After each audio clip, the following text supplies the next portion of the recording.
Sasa kuna mambo gani unatamani kuyafanya? Usiwaogope watu. Wewe fanya. Wakikusema vibaya, fanya. Wakisema najipendekeza, fanya. Jipendekeze kwa Mungu, jisipendekeze kwa watu. Bwana Yesu asifiwe. Wewe unaona katika ulimwengu wa dunia, wako chawa, huyu ni chawa sijua nani, sijui ni chawa nani. Sasa si bora uwe chawa Mungu.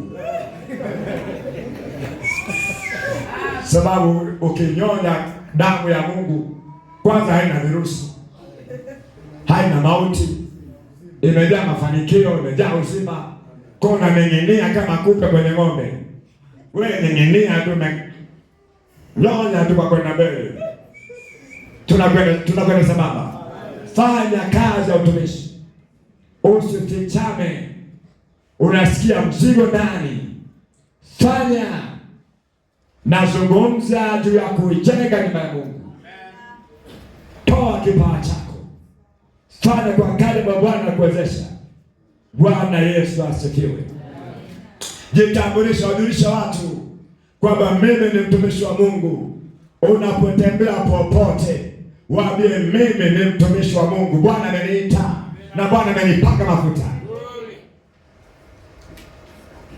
Acha makundi ajabu, acha nayo. Kuna watu sangana kwa mambo ya Mungu ovyo. Kama mwamka makitu cha ziada, achana nao, watakupoteza muda wao. Wewe angalia watu gani wanafanya kazi kwa moyo. Sasa kiwa wivu na hao ndio wenye uwezo kuchochea kipawa chako. Wana uwezo kuchochea karama yako unayo. Wataichochea talanta yako unayo. Hao ndio waangalie, wanaimba vizuri, wanaomba vizuri, wanaombea vizuri, wanatoa vizuri, waangalie hao. Usiangalie ndio wanaosita. Hao achana nao, watakupotezea muda. Watanyong'onyesha imani ndani yako. Wewe tafuta watu wenye uwezo na upako usiku. Hataona kwenye makundi, hayuko hapa, hayuko pale. Yeye anatafuta kambele Bwana wapi? Ametulia kwa nyasi.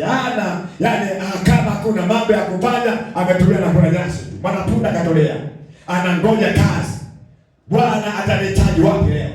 Nitakwenda wapi leo? Ni Yerusalemu au Samaria au tunakwenda Rumi? Nazungumza na wewe. Bwana weke moyo wa upendo ndani yako. Kuipenda kazi ya Mungu.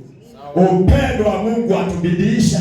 Amina. Haleluya, haleluya.